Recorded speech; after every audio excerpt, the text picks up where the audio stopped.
So if I'm just glancing at this for the first time, I see that District 2 looks like it has it. I'm going to need to add population to District 2. I'm not going to need to edit to bring this to my balanced population. For District 4, for instance, I have far too many people here. Population has shifted over the last decade, and I am going to need to pull some people out of District 4. So I'm going to keep both of those maps on at the moment. I find them both helpful as I'm looking at total population. They both give me an indicator of how I want to start editing. The show boundaries shows you just reference boundaries. Now these are boundaries you're not going to be editing. You are simply maybe interested in seeing other boundaries while you are editing. Right now we can't see any. We're at the fullest extent of the map, so we're zoomed out as far as we can go, and we're looking at counties. As you zoom in and get to tracks and blocks, you will be able to turn on levels that are higher than the level you're at. So that if, for instance, if you're looking at blocks and you're editing blocks and you want to make sure you're not splitting a county, which is actually, I believe is allowed, but it's good to keep those communities together. You can take a look here and turn on the counties, and that way you're editing on a very small scale at the block level, but you can see the boundaries, the outlines of the county. At this point, I'm also going to ask if there are any questions. Got a couple of questions. One person asked, based on what Ken said about anonymous participants, one person asked if we will be contacting Donald Duck and Mickey Mouse. And while that sounds like it could be a silly question, I don't think it is, because we know that every time candidates submit petitions to get on ballots, Donald Duck and Mickey Mouse are invariably signers. So well, what about that, Ken?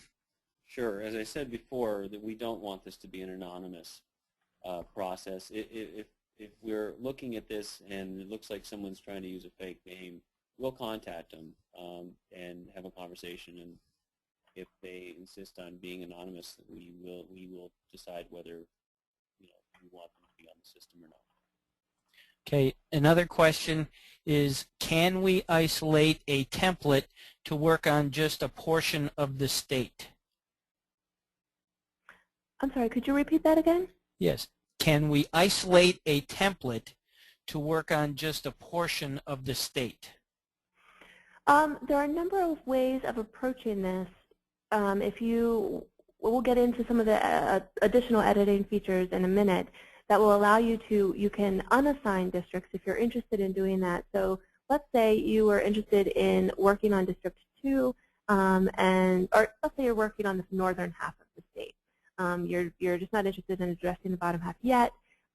You could potentially, if you wanted this to be blank, you could unassign districts. So what you're basically doing is you're saying, okay, District 4, I want all of the geographies within that district, and the base geographies will refer to that base geo unit or geography throughout.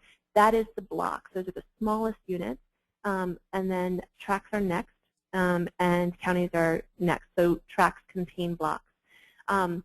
You will, when you select District 24 and click on the Unassign tool, you will be able to take all of those blocks that are assigned to District 24 and quote-unquote assign them to an unassigned category.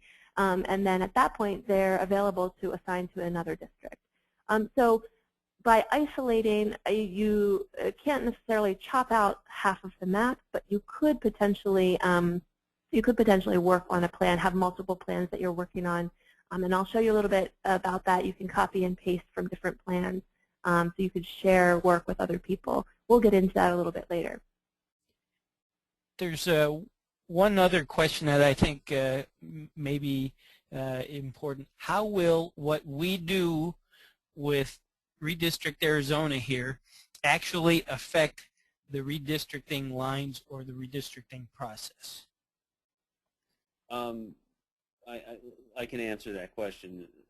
We're going to be doing the contest, and we're going to be presenting the winners of the contest to the commission. The commission can choose whether or not to take those ideas, but Redistrict Arizona is an idea generator. In addition, it's a tool that people can use to create stakeholder groups and alliances around maps that they already support or that they want to support.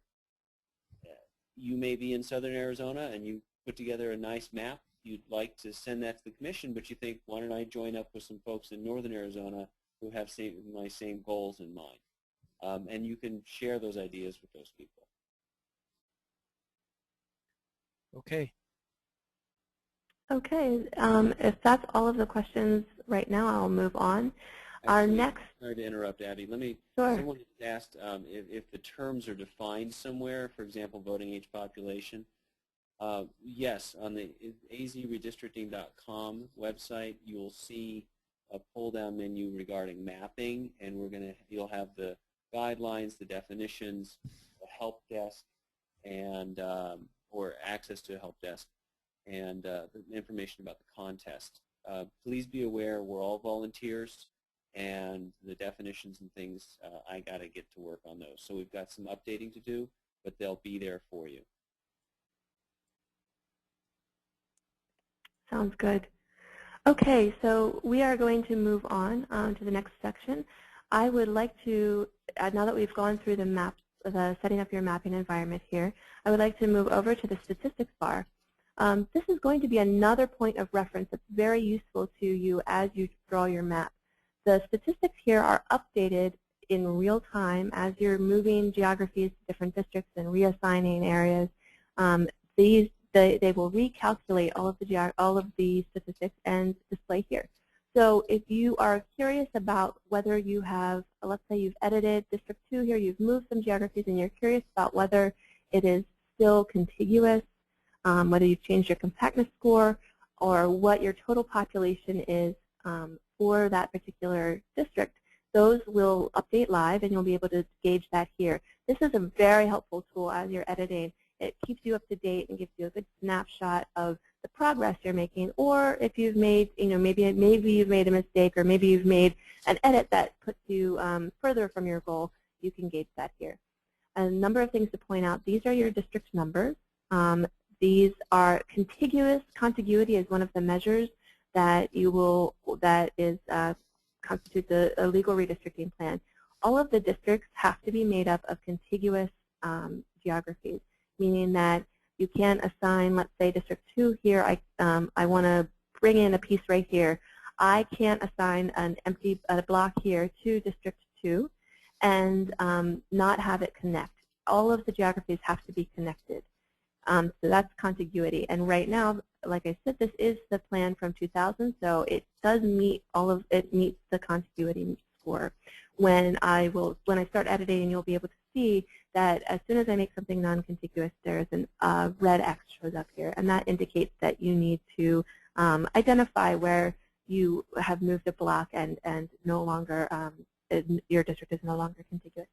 Compactness is another measure that people sometimes use to gauge how close they are to, say, drawing a district that represents a community of interest or is not gerrymandered. Compactness is not the end-all, be-all measure for gerrymandering or for gauging the quality of a district, but it is helpful, a helpful guideline. To give you an example, and we'll have definitions of compactness on the website, but compactness, a perfectly compact district would be a circle. So it's you're gauging the circumference to the area, and the further away you get from a circle, the crazier your boundaries are, the less compact your district will be. And so you're aiming for a very compact district, if at all possible.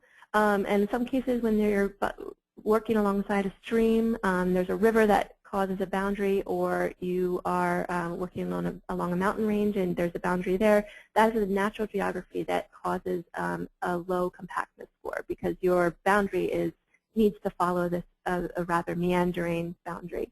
But again, you can read a lot more about that